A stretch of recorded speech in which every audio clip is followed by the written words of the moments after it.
There we go, recording. Hello, people. Fanny Anzai interviews, and today here I'm our host, Fanny Anzai, and we have again, second time after a year, Adam Kokesh. Thank you very much, Adam, for coming. Let me give you a proper presentation, which is long, so you guys hold on. Adam Kokesh, for those who do not know or have not checked our conversation before, it's an American libertarian political activist, and I took this from Wikipedia, which was very okay, let's say, in your description. uh, Radio host and author, that's right, and he was a U.S. 2020 Libertarian presidential candidate running on the single that is the part that I don't agree with. Single issue platform of an old orderly dissolution of the federal government. He's a former U.S. Marine Corps sergeant and served in between 1999 to 2007, going to Iraq War in 2004. He was arrested for civil disobedience when during his prison he wrote Freedom and started Adam vs. the Man, which has been canceled by complaints, but is still fighting against the mainstream media and the big corp, censorship and our overpowered governments still today. Adam, thanks for coming again, and please introduce yourself to our audience. Sure. Well, yeah, no, that's all fun Wikipedia background stuff. But two things worth noting to add to all of that wonderful introduction is that with my main projects now, aside from I'm still doing Adam versus the Man, I'm in my studio right now, but I am coming to you from Gardenia, the Garden of Freedom, where I live on 10 acres in the mountains of Arizona. And I am working on establishing this place as a micronation.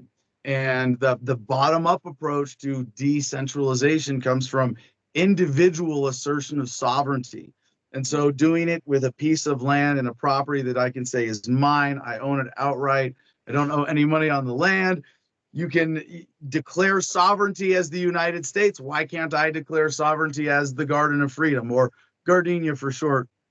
And the other one I is guess, home project. sorry for interrupting you, but I guess, would it be the Gardenia the place in the last interview talking to Robbie the Fire Bernstein, we were talking about libertarianism and freedom and how to be free from the coercion of the government? Because is there any place where we can just go up the mountains and say they can declare like, okay, I don't want any of your services, government, so can you stop trying to get my money, my taxes, or telling me how to live my life? Would be that the place? Your garden? Well, no, because here you're subject to me as the king, and my government is a constitutional proprietarian monarchy.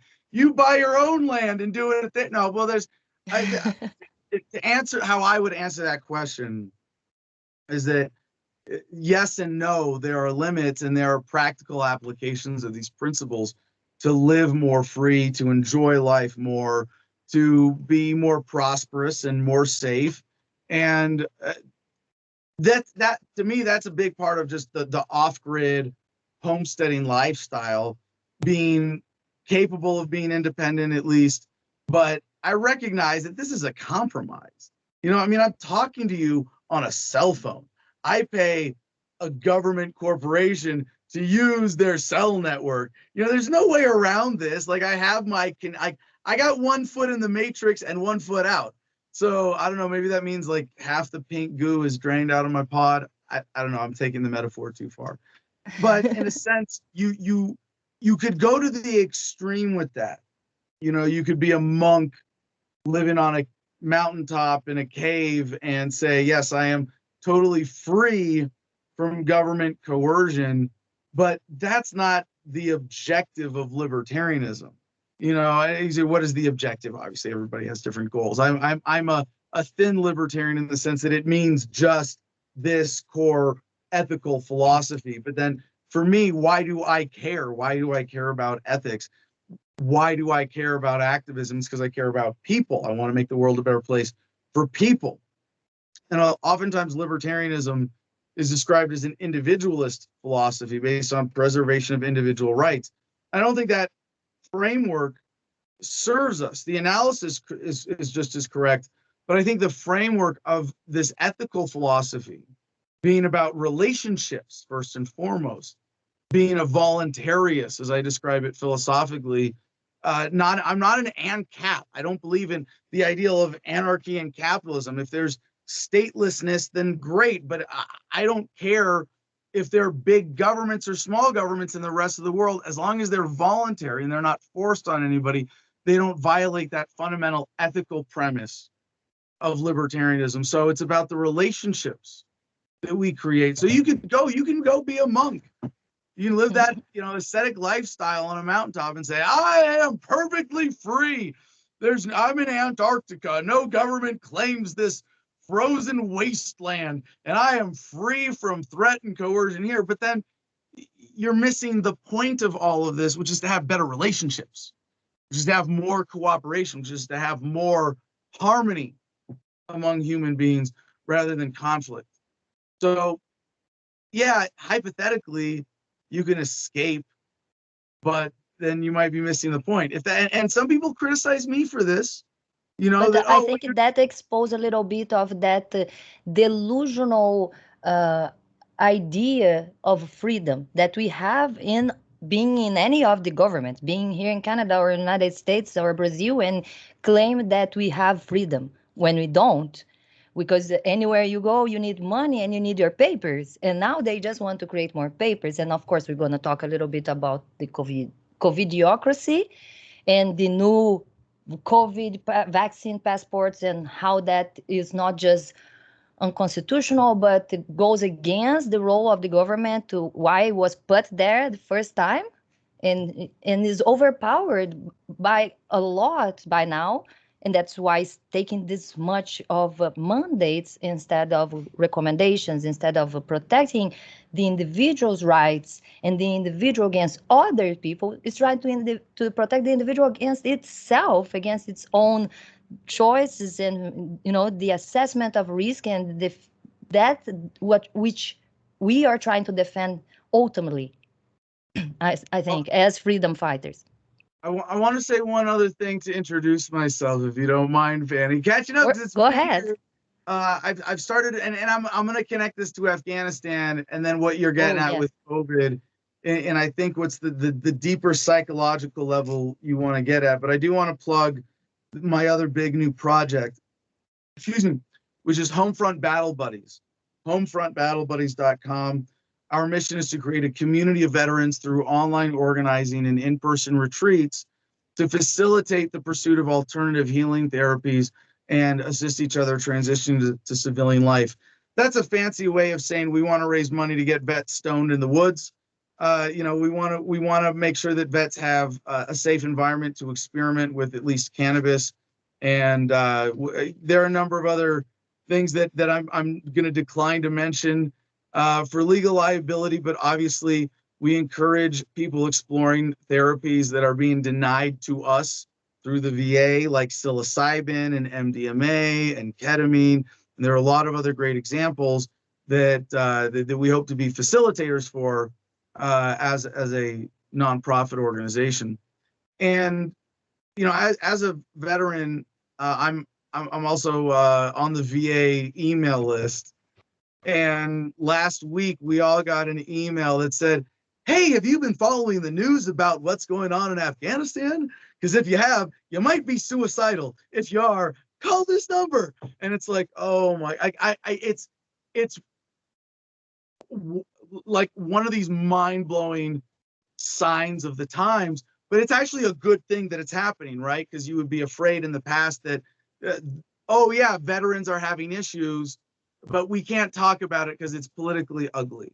Right now it's like, nah, sorry. The VA exists in the world with the internet now. And when there's this overwhelming wave of veterans with mental health issues because they're being slapped in the face with the reality that their buddies who died in Afghanistan died for nothing, that's pretty intense. And that can't just be swept under the rug in the age of the internet. So I think there's an important moment in history right now. And the end of the war in Afghanistan provides an important opportunity for the veterans community in the United States in particular, but really around the world, but obviously in the US, the seat of the empire, obviously. There's a unique opportunity for veterans to be heard and to make sure that the country learns the lesson of the lessons, plural, of the occupation of Afghanistan, the invasion and occupation, which I think is more accurate than calling it a war. But okay, I've given up that little rhetorical fight. It's the war. Well, and is it the end? Not really. I mean, there's going to be troops there, U.S. troops there, at least in small numbers for a long time. There's going to be American influence there as long as the U.S. federal government is imperial. And this is all happening at a time when veteran suicides are higher than ever because of COVID lockdowns and the isolation that goes along with that, lack of access to mental health care, et cetera, et cetera. And the entire country it is at a very sensitive psychological near breaking point where it's crisis after crisis after crisis. And I know as a doctor, you're an advocate of applying science to exploring alternative therapies and using it conscientiously and deliberately. But you're also, as a libertarian, as an ethical person, an advocate of getting government out of the picture so that that can happen. So that can happen in a thoughtful, deliberate, cautious way in the open with accountability as opposed to gray, black market stuff. And the potential for psychedelics as a whole, I mean, even cannabis. Yeah, I mean, you were telling me before this interview, people are trying to argue with you in Canada about cannabis still? Like, really? I thought we were past that. Maybe I'm just getting ahead of myself because who won the war on drugs? People on drugs. You know what happens what happened in Canada is that they legalize weed, but socially is that awkward thing. So nowhere you were already allowed to smoke cigarettes, and now they have the zones where you allowed to smoke, and there it's okay if you light a joint. No, I guess nobody's gonna really say anything, but it is just like a cigarette. It's not. There are signs everywhere, more like no vaping, no weed, no smoking.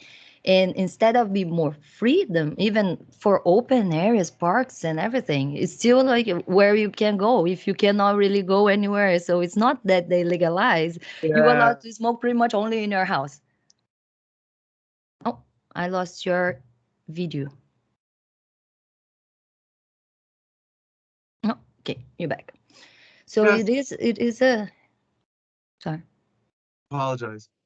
Well, I wanted to ask you, because this is, I mean, almost as a doctor and a libertarian, right? I mean, I'm not me, I'm you. You're the doctor and the libertarian. I'm just a libertarian.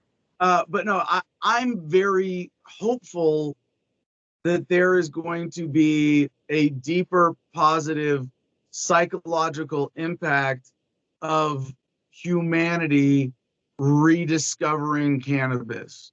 And yes, in Canada, it is definitely people. It's more acceptable and open mind if you smoke a joint than a cigarette for a doctor. Because when I used to smoke cigarettes, people would confront me and say like, "You smoke cigarettes, but you're a physician, you're a doctor."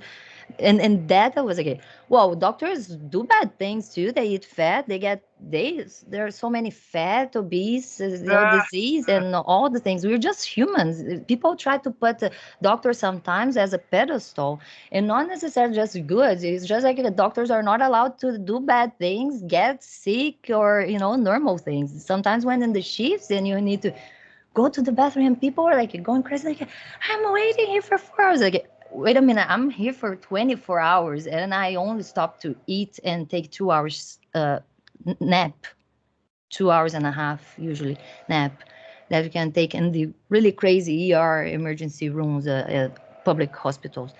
And people are going crazy. And then you go ask them what you have. Like, I have a week, I'm coughing and my nose, runny nose. And say, and that's your emergency 2 o'clock in the morning.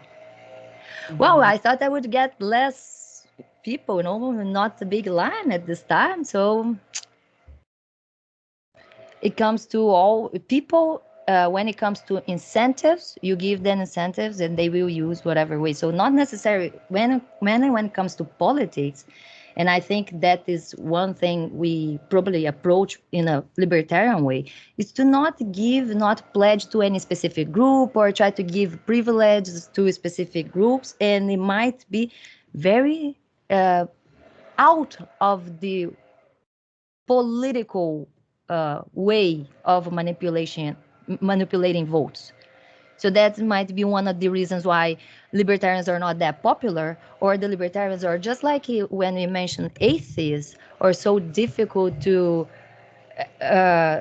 put together because they are not part of a group. They are much more individualist than all the other people that is like, yeah, I follow one God or follow, you cannot herd cats because they are not there to follow anybody.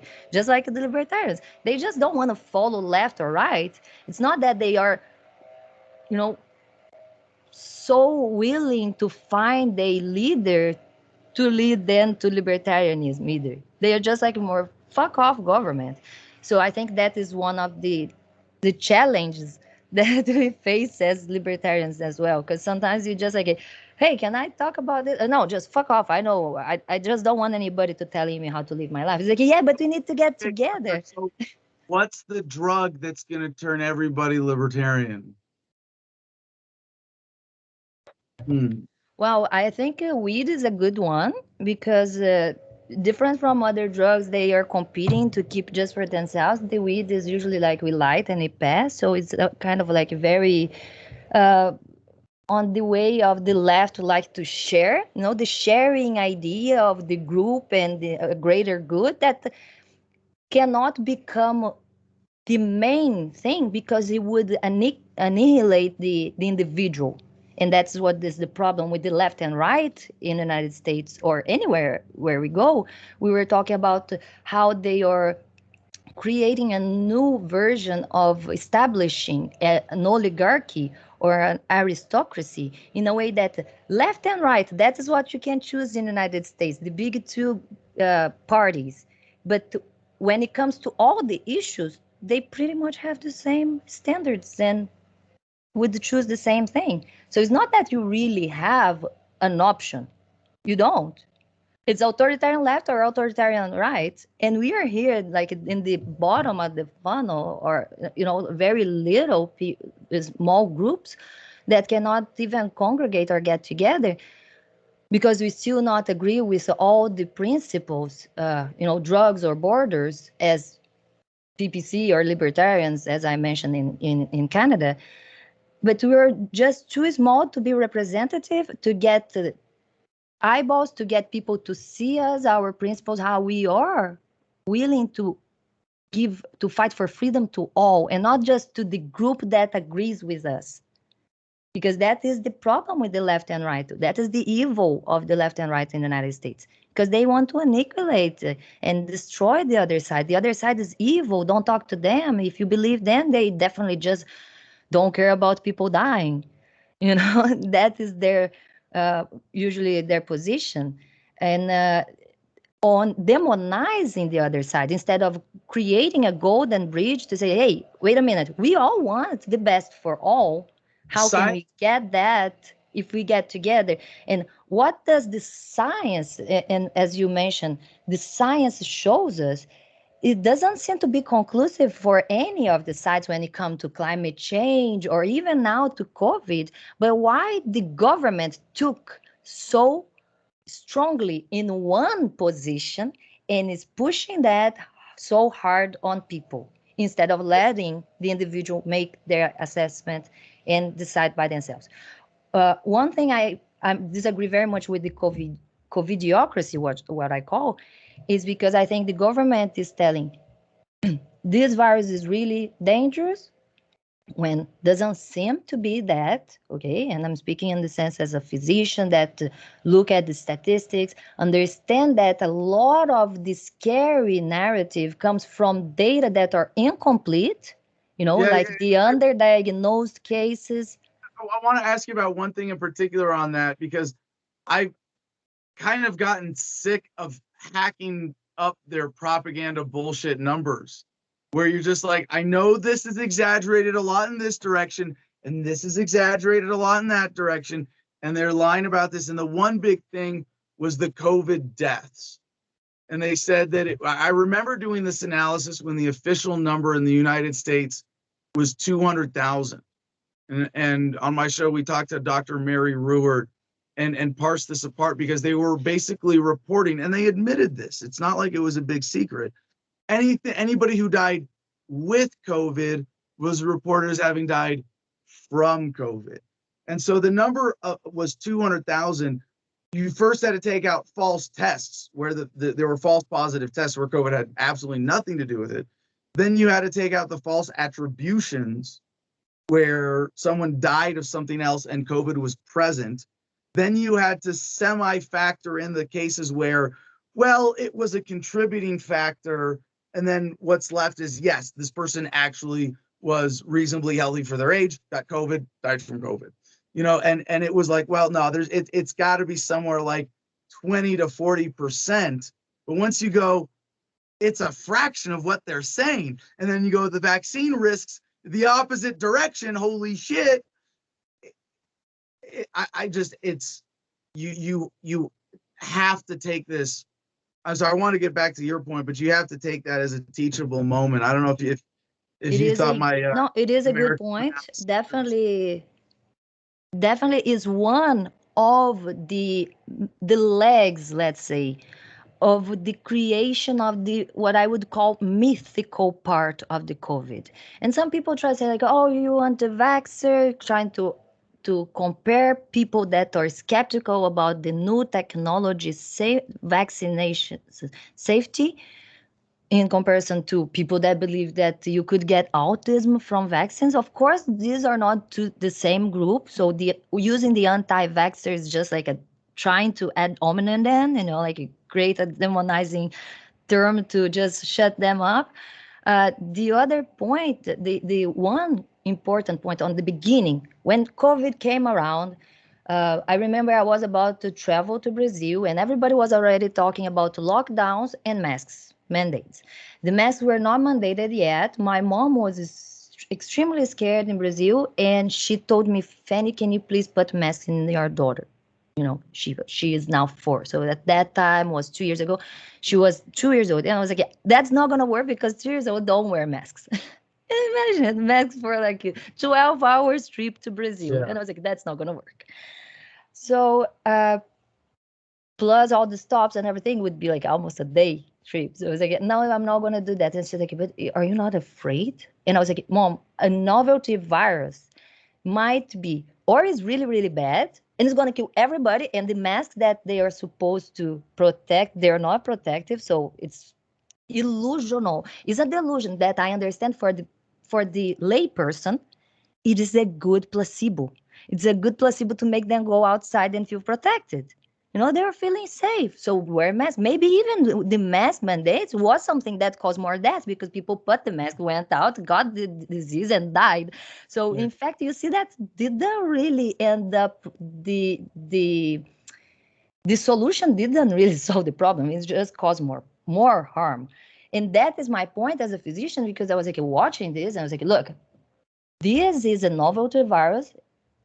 Let's say that is worse than tuberculosis, but to see that, we would even let to the natural disease will occur a little bit so we can have that data.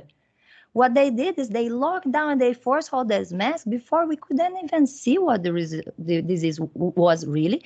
And in all the measures they could take as optimum, efficient measures, productive, or positive measures, would be more, let's make more tests and test everybody and see who and see the denominator of the death rate. Because if the death rate is the first thing that scared everybody, oh my gosh, it's a 5% death rate disease, which is very far from it. It's Because we weird. had a 20% diagnosis even on the origin of the virus. What that means is that we have a death rate overestimated in that much percent. Right. No, so I think that I feel like in my educational background with an undergraduate degree in psychology and pretty good, general study of science within that, that when I hear these incomplete statistical pictures being painted, right? There's so many people are dying per day. Well, do you know how many people in the United States die on a regular day? It's 7,500. Get a little perspective, right? And like you said about, the denominators and different demographics, I guess I kind of took it for granted that most people saw the unseen that I saw in this. And I saw that given the technology and communications and data processing abilities that we have as a species right now, anytime there's a new threat like this, we should be able to share data. Have you seen the COVID quiz? Have you seen the COVID quiz? No. Check it out online. People check out the COVID quiz online. It's a really interesting website. They made a COVID quiz. There are a bunch of statistics there, and they give you questions. They parallel two places where there were mask mandates and not mask mandates, and they give you two graphs where you're supposed to point out which one you think is the one that had the mask mandate. And it's very surprising, so I think of course it's going to will be over a lot of people's head that don't understand the statistics or graphics, but it is a really good thing to confront us with this reality, what they say from what we see the results in science, like you mentioned. The one thing is interesting is because they don't show graphs and they don't talk about this simple concept I present to you. Those two simple concepts that we played here. That's one is the death rate is overestimated by the underdiagnosed cases that might be 80% underdiagnosed, because so many people were oligosymptomatics or asymptomatics that didn't even go test. Oh, I just had a bad flu. Those people that would cause the death rate so low that everybody would be like, okay, this is a fucking ridiculous. It's not more. It's actually worse weak than a flu. Less deadly, and we're closer to a sort of stability point of semi-herd immunity, possibly. Yeah. And the overestimated deaths for other incentives that were given to hospitals, because there were hospitals, for example, when I mentioned, I tried to reach you when they start the measures, and I was like, this is very bad. This is the authoritarian measures, and I want to talk to libertarians about that. Was because in my town in Brazil, they had no cases and they were in lockdowns and forced masks, giving fine to people. And I was like, you guys understand that the disease to be communicated, someone needs to have the disease. So there is no explanation to lock down and force masks where a place there is nobody sick. And I was going crazy with that because they were raising money to the hospital. Like they had raised like 30,000 reais without having a case. And when I point that out, suddenly 3 cases. Through what? PCR, that is a test that is not specific for COVID. If you are a teenager with a lot of zits, you can positivize a PCR test. That's how not specific is this test. And then it comes with like, oh, now you have to have vaccines because this disease is really bad and you could have the disease. It's like, what about I test myself and show you I have antibodies that I might have had the COVID. In these last 2 years, I had so many bad flus that I decided to just not go take a test because I imagine more vulnerable people need the test and need the medical assistance. And they would say, no, the natural immunity is not better than the vaccine. And it's like, okay, so that makes no sense. That makes fucking no sense. And I was actually thinking of like, maybe I take the vaccine because I understand some people cannot take the vaccine. They don't have that option. And that's why we need to fight for freedom. Because in the end, all these COVID vaccine passports and stuff and restrictions would only harm the people that don't actually have an option, can't make the choice.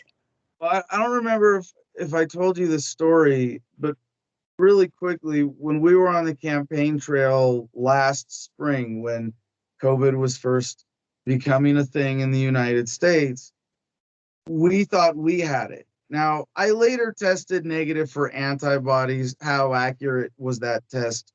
Do I know decisively? No, I don't really care. But I actually wore a mask for a couple days into stores because I wanted to protect other people from me, not freaking out, not buying mandates or any other bullshit, but I did fall for, and this is a really important expression of humility for me to relate to people who are a little behind the curve at this point, is that even for me, I didn't see it all right away. I fell for, there's a dangerous new disease. If you think you have it, you need to wear a mask to protect other people. We know I mean, the No, different and ways we that can is a pick. great and that's a great way to do it, Adam. I would say as a physician, the one thing I would defend to death is that people make their personal choice, their personal assessment risk. And I have a lot of friends that are young and healthy. They don't smoke. They don't have any comorbidities. They almost they're very antisocial to start, so they actually don't even run much risk if you let them in nature by themselves, even before COVID. And they were so scared of COVID that I would say, like, yeah, go ahead, take the vaccine. They took the vaccines and now they feel safer. That's good. The one mistake and the one big lie is when the government says you take the vaccine and you're safe, because that's not true. The Right. vaccines of COVID seem to be just a vaccine like flu that will reduce the chance of you have a really bad flu in the future, but will not stop you from having flu. Now, you afraid of your health being somehow uh, weaker than other people, and you want to make sure that you have that shot. Go ahead. What I would expect, and I pretty much think if that's not true, there is no point on having the vaccinations, is that the natural immunity is much better than the artificial one. And what makes me think like that is because I follow a lot of studies or different channels. I like a lot what Dark Horse Duo does, even if it's for health professionals is a low level, but it might be high level for lay people. But it is they are trying to figure the thing out and bringing this conversation to the population in a more scientific way than the mainstream media, because the mainstream media, what they did, and my criticism is to bring just numbers that only have one narrative to scare people, to convince people to take the vaccines, and say that the vaccines are safe when not all vaccines are safe. So, might have some vaccines that are safe. Yes, the old technology vaccines, because that is the thing that we use fucking forever. Right. So, like other vaccines, they are safe. So, no, we're not anti vaxxers, but we are skeptical about the new technology that will put on your body a messenger, an RNA messenger that can create from just your body metabolism the worst the worst proteins of the virus, and cause your body the worst reactions, maybe even worse than it would have with a natural disease. Is that possible? Yes. How much of that is happening? We can't tell because it seems to have some type of censorship over that type of So report. that's the crazy thing of silencing the opposition. And you put up a really interesting theory to me earlier, but I want to go back to this point that, like, for me, seeing it as a scam fundamentally of exaggerating the threat to support government manipulations of the economy and to The push carrot pharmaceutical. versus stick technique. First, the carrot versus the stick technique. Oh yeah, of Because course. what they came first is like, oh, COVID is really dangerous, Adam. So you need to take the vaccine. You don't want to die. And it's like, okay, I want to take the risk. Okay, but you don't want to kill other people. Right. Okay, but if I wear the mask and take the vaccine, take two. Hold on. Take I want two masks, two vaccines. to because Fanny, it feels like I'm stuck. For me, At worse the, is the lottery tickets, the sandwich, fries, given things. When they start that was for me when I the flag, the red flag, the lights, the like there is something wrong. Because before I was like, okay, I'm gonna take a vaccine, one technology that is safer or that I'm more. stop. Like I don't I'm tired of picking apart the COVID mythology. And I think Yeah. your audience knows better, right? They don't need to like I do it on my show because Yeah. I do like a daily headline news show that is partly a window onto the mainstream media. So I cover COVID at least almost every day. We did. Like I said, it took me like a couple weeks to see past it. And it's taking people longer. But at this point, the flip flopping of government policy and the futility overall of the vaccine effort has got to have gotten most people to the point where you and I are at, where it's like, nah, we just reject what they try to scare us with next automatically. And I hope that, again, I bring it back to Afghanistan as this opportunity and to assert medical freedom and to discover the potential values of cannabis and psychedelics for mental health, to get past the fear, because it's all about the fear. And they need the divisiveness, and they work hand in hand, right? Silence the opposition.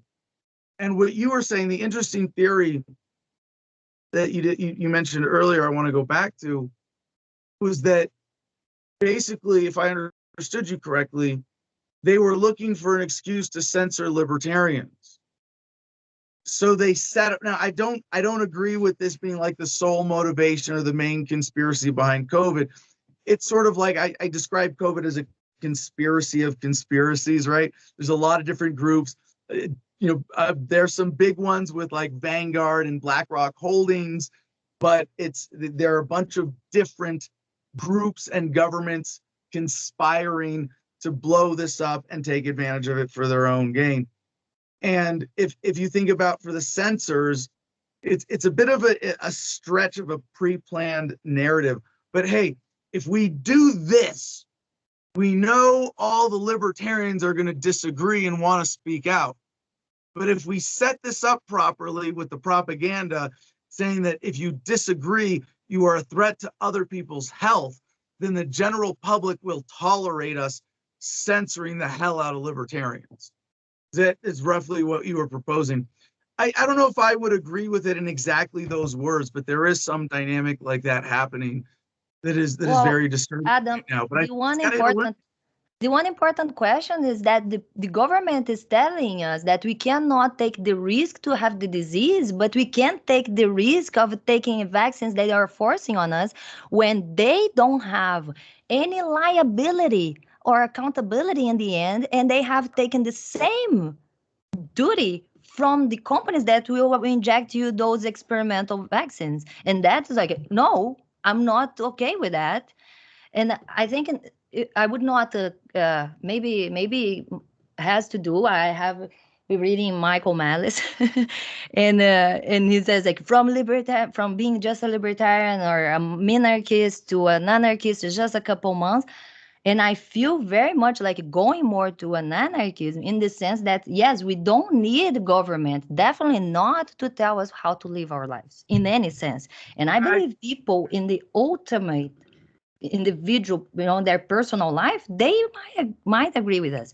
The one thing you mentioned, and is a great point, is that the government, all the fascist government, all the evil governments, how the Nazis convinced to kill the Jews was with that excuse. We are protecting the great, we are for the greater good. And that is what's happening now. Now, how far are we going to accept that, yeah, people that that decide to not take the vaccines or cannot take the vaccines need to be punished, to not let them go out or not fly or not travel or not move around or even like not be treated in the future? What is happening in many places already? Doctors refusing to treat the people sick that were not vaccinated. And this, oh my gosh, that was a slippery slope last week, and it's happening. Everything, all the crazy thing that we thought would not happen. So when are we going to stand out and stop? That's why right now I'm this, let's say, holding on not taking the vaccine for freedom, because I still can take. If they really force me, I'm not vulnerable. So I'm not a person with multiple sclerosis or any other disease that incapacitate me to take the vaccine. And then I will just, in the end, when they vaccinate everybody, I just can't go anywhere. I can't do anything. In September 15th, they will install the new rules here, and no indoors, even with masks, if you're not vaccinated. And I'm like, okay, I'm not just not gonna go. How many are gonna be to hold that, to fight for freedom and say, hey, there are people that cannot make the choice, and this is all dumb, and you should not do that. How many doctors are going to put their credits in the line to stand for freedom more than just this stupid, because it's not real to say that you need to force other people. If the masks and the vaccinations were protective, you just take yours and live your life and don't fucking care about your neighbor. But no, they don't seem to be. Now we're still gonna force everybody. Why? There's no point. Or to even say like, oh, yeah, if there is a breakout, then we're going to stop just the unvaccinated people. Even when we know the people that are vaccinated still can contract the disease and pass it. But so why are you punishing only the people that don't have the vaccines? Oh, because you need to fucking sell vaccines. Yeah. And masks and alcohol gel. And Yeah. the worst thing, the vaccines don't really work. The alcohol gel doesn't really work. The gloves, the masks that they are pushing.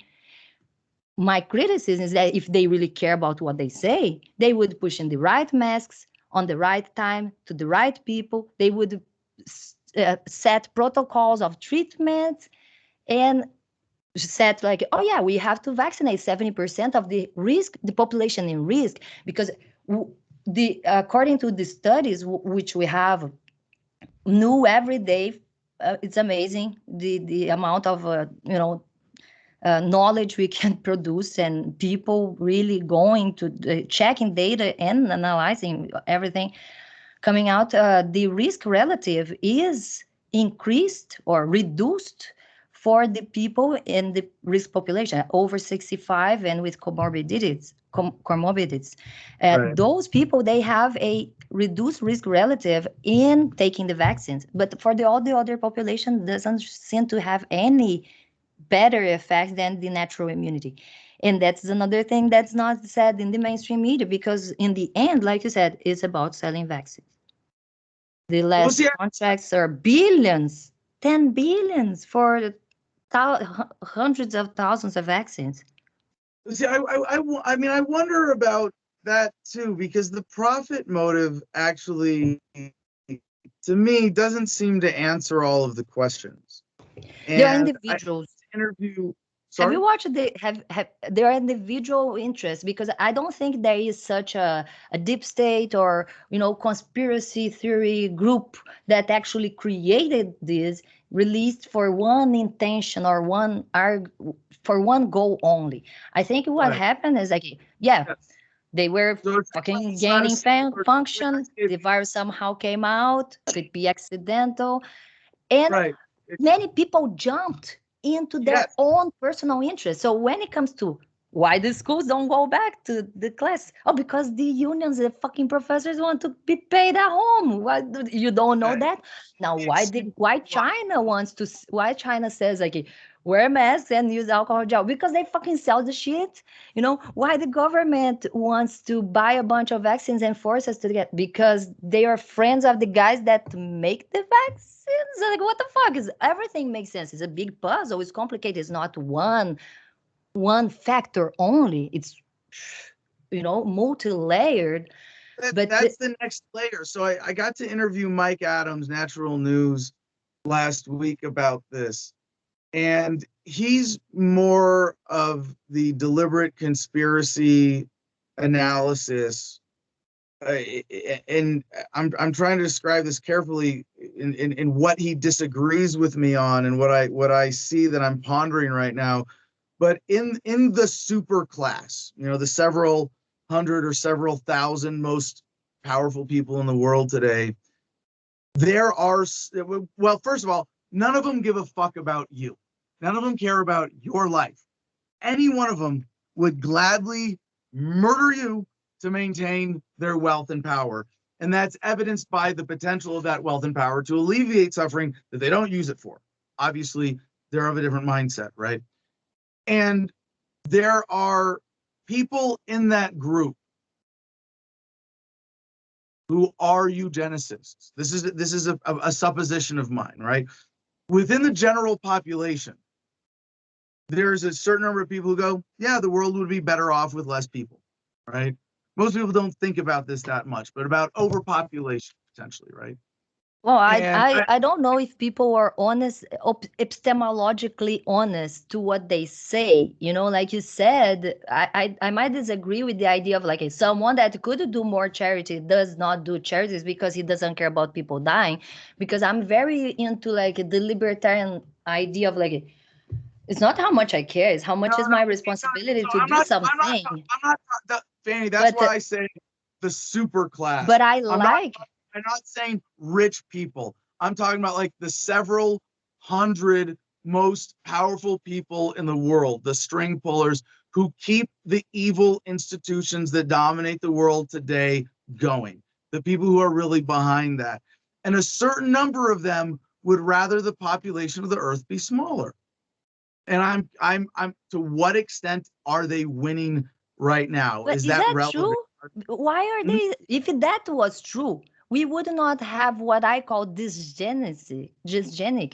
That is what we're doing in Africa and in all other places that we don't let them grow by themselves, keep doing some dumb charity.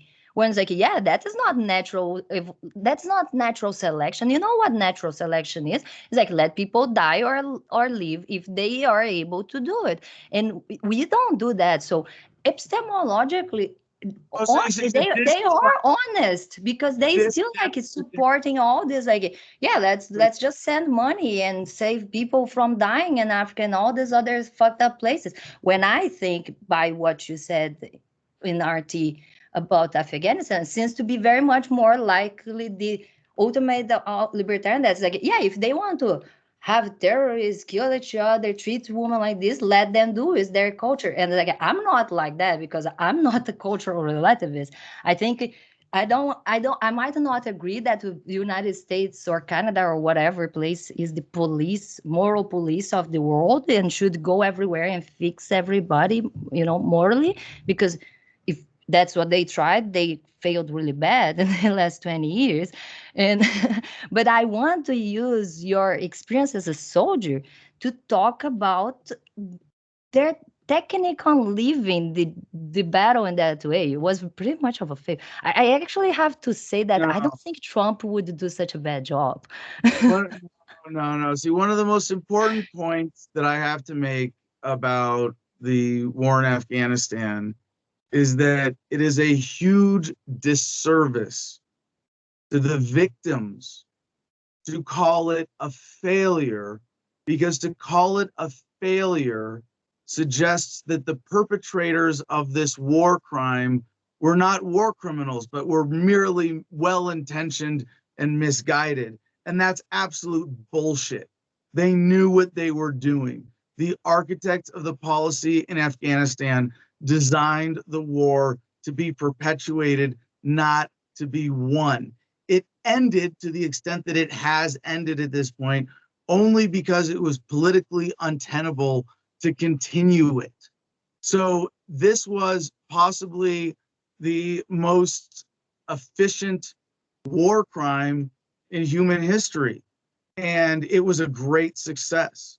And we are saying now, finally, you can't get away with it anymore.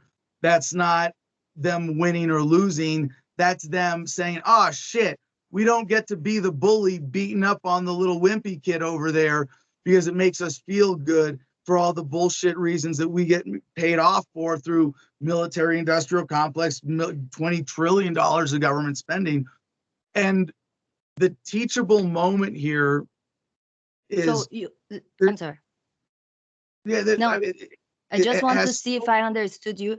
And it would be like, because my question to you would be like that you might think, I don't know, that the mistake was to install after the attack, that the United States should have left much like 20 years ago, just come install some type of peace, or let then from that point on install democracy or theocracy as will be now. Because do you think that I don't know which extent of the knowledge we have, we might agree, isn't that Biden negotiate with terrorists and pretty much left or took the soldiers before taking the vulnerable people? Would be that not a criticism to be taken in this way that they did the evacuation? It seems that the mess being left in Afghanistan is deliberate, because if they actually, and I think in a relatively amateur opinion, that there would have, obviously there are things they could have done better, but I think they could have done a lot better. I think there would have been a way to open up the governing process in Afghanistan to be inclusive of the Taliban, to be separated from corrupt American interests, which is impossible, by the way, and provided for the appropriate reconciliation counseling and legal reconciliation and logistical support for people who need to relocate. But they have an interest in making it messy so that they have an excuse to re-engage. The more chaos they can create, the more believable an excuse of, oh, well, we have some ISIS people who escaped from Afghanistan and are now in this other country, and so now we have to invade there. And I know Afghanistan sucked, but it'll be different this time, I promise. So you think this is just a setup for re-invading in the future and come back with more power, or not just another excuse? Well, yes and no. I think that's the general could be used in that way. I think there are a lot of people trying to pull it that way. Over time, humanity progresses. We become more peaceful, less violent, and so less militaristic. And I think the militarism is going to continue to slowly recede over time. What they can get away with is going to recede over time. As people smoke pot and address their mental health issues and aren't so susceptible to manipulation by fear, they're not going to be able to get away with all these fear-based policies. So I'm hopeful. But don't you think that the case of the fear in Afghanistan was the reason why they let's say, gave away to the Taliban? Because terrorists are pretty scary, I guess. Well, if you know, what's scarier than a group of religious fundamentalist terrorists who represent a big chunk of That the would people. cut your head. No, I would even say like Allah is the king. Yes, I don't want to fuck my head cut, and I'm still an atheist because my life is more important than anything. And I guess people are giving away there because of that. Because like, yeah, I'm gonna go like tell the kids, tell the girls that they can't go to school anymore. Yeah, sure. I prefer leave than go to school. Put the veil, then have this acid thrown in my face. Sure, that's an easy choice. Totally free. well, free will. uh, I'm sorry. I wanted to address what you were saying there because Yeah. the Taliban. I mean, what's the one thing that makes that group scarier? American funding and armaments, right? So they gave them that. No, that's actually not true. I would be scared that people with a rusted knife. Have you seen the fucking videos online? Yes. Well, so the Taliban has been demonized in the mainstream media because it's the new devil that is the excuse now. I don't That think they need that. I think they did that by themselves. Like Islamists, honestly, the idea of like you cannot draw Muhammad or all I those read, things. yeah, but I read ahead. So I'm not. My question is, do you think if we just leave the terrorists alone with our cultural relativism, let them oppress their own, is that a good way to live? They like it, or for me, actually, I like because like there are a lot of much bigger countries around them to care that should care about them before United States or Canada, let's say, with the fucking across the ocean, no? So like I don't know. India, Pakistan, China, Russia, take care of them. They are closer. They might be worried about if they radicalize like that. You remember the saying, Or "One they man." still gonna fucking fly the planes all the way to another World Trade Center. Yeah. See, I don't even believe the government narrative about all of that. But Do you it think it was made up?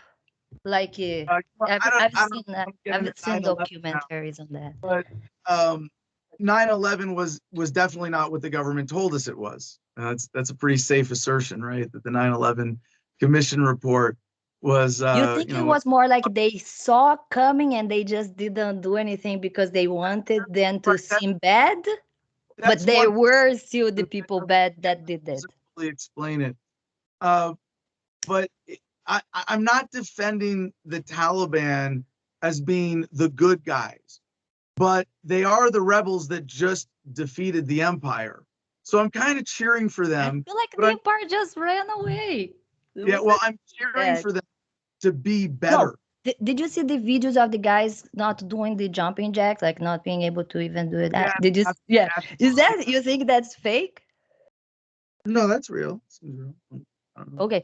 Do you think they were just letting, like you mentioned, like, oh, just let the house empty and the rats go over the table, make a mess, and you know, No, we think in a about way that they trained people that were not able to really protect themselves and left them saying like, wow, they were 300 people against 75 terrorists, like, but they are actually cowards that know what the terrorists going to do with them. So they just going to surrender, and we're going to feel like, yeah, oh, wow, Taliban beat the empire, when it's like, is that really what happened? I don't know. That that's all can right. sound. Yeah, you're right. You're right to question me there. But what I'm hopeful for was We're being well, you charitable. you pointed about the difference between the Afghan National Army troops, the American sponsored military being bullshit and incompetent compared to the Taliban, right? And you think about the mentality of a man who is choosing between, I'm going to join the Afghan National Army, sponsored by the foreign occupier United States, and accept their money to carry out American policy to oppress my people in Afghanistan 20 years into this war, or I'm going to join the Taliban because I want to fight for the people of Afghanistan. I want to fight for what I believe in. It might be some fucked up, backwards religious shit Yeah, no, that and it's easy for them justify. because it's the ad populum. It's the everywhere believe everybody or most of people believe that, so it's easy to believe in the bullshit. doctrines, the religious thing. And maybe we should even responsibilize that place is that fucked up because of their religions and their doctrines and how they regressive, Well, this is all the and more not in a supernatural way, as religious people would say, like, oh yeah, that's why they are not blessed, or whatever, they are fucked up. Like, no, not that. Not. It's more about morals, principles, and yes, you can install. There are a lot of theocratic, fascist, terrible governments, and it's fantastic because just like we said, the Nazis, they were like what, a couple people, no, or a couple, but we're talking about. It's not the majority. Is that the majority is a fucking inaction bitches, cowards, pieces of shit that will do nothing, even when the bad things are happening. They're gonna be, yeah, I'll be quiet. At least I'm not Jew, like, what the fuck? No, you stand there like, hey, this is not right. But most of people are doing what the most of Germans did. They were not the Nazis that would kill, but they would be the good people in action that enable the evil to happen. And that's why we were here like, no, look, I could take the vaccines if I wanted. I don't want, and I'm not going to take because there are people that cannot make that choice. And all these mandates are bullshit and should never happen in the first place. And if you guys actually think that, we need to probably change that and start from the top. The government is taking too much power. We gave too much power. Let's take it that back. Now, how to do that? For now, we only can talk to people, and has been very hard. What I see for the other people entering politics in many levels, because being, whatever other identity you can carry sometimes can be the reason why they're going to be canceling you. I saw recently Viva Fry that I interviewed, and he entered the politics now as PPC member, and he could not get signatures to have even his name put on the ballots, or had very much difficulty to get 100 signatures for that, because a lot of people are so politically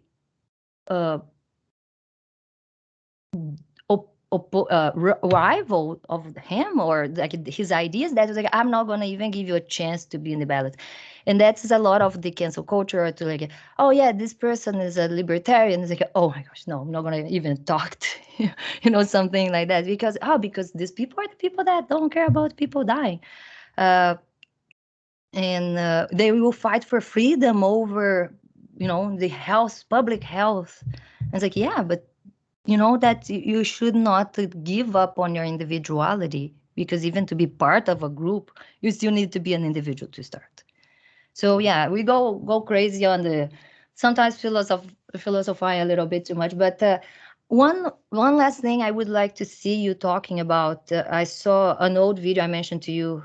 I really like Steve Crowder as well. I used to follow him and enjoy his content. It's pretty fun. Love his video of the one trying to test the technique with how Epstein could have killed himself in jail. I don't know if you saw that. It's a really good video. He made like Crowder that he's smart and he's fun. He's just dangerously wrong about some sometimes. Yeah, I guess so. Well, no, I don't think it's dangerous. I think it's just like for sure it creates a lot of other mob mentality in the kind of the right group, the conservatives. And I feel, yeah, let's say like this. I might almost agree with the dangerous part of what you call his group dangerous, because the new conservatives, they are very intolerant. Let's say like this. I'm very center, like maybe one or two steps right, to, from the center of the political compass. And I've been part and talking to conservatives, and I can understand their point of view. The same way we've mentioned that, like, I understand how PPC is libertarian by principles, but they can't give away the borders or the legalizing all drugs because they are pledging for a more conservative group. And these people, they is still very authoritarian in their way of living. They think I need to go to church and not to use drugs and live by church principles, and everybody should do it too. And if I can, I will force them to do it. So they are dangerous in that sense, because they will eliminate any individual that doesn't follow their doctrines. And I have experienced this recently from conservative groups, more right-wing groups that I've been part of, like being kicked out of Discord, being called a whore from OnlyFans, because now I have OnlyFans, and they are like, church guys, many incels that, like, they feel offended of even girls speaking publicly, or imagine doing those things. It's amazing. So and it is dangerous in that sense, because it breaks the golden bridge that we can have in between all these sides, all the left, right, the libertarians, that we have not been able to build anymore, because everybody's just like, I don't want to talk to you because you pro-abortion, or because you pro-guns, or because all the demonizing terms they can call each other or us, and try to shut us up. So I know for a fact you have been like fighting a lot of that, because I think now we are declared, as enemies of state. And you think that is just because the state became this organization, really, that just people defending their jobs, just like we mentioned as Covidiocracy. It's not something made by one group with one goal or interest. It's just a lot of little forces of independent parts defending their own interests. Well, that's a big question. I don't think we have time for today, but I'm live Monday through Friday.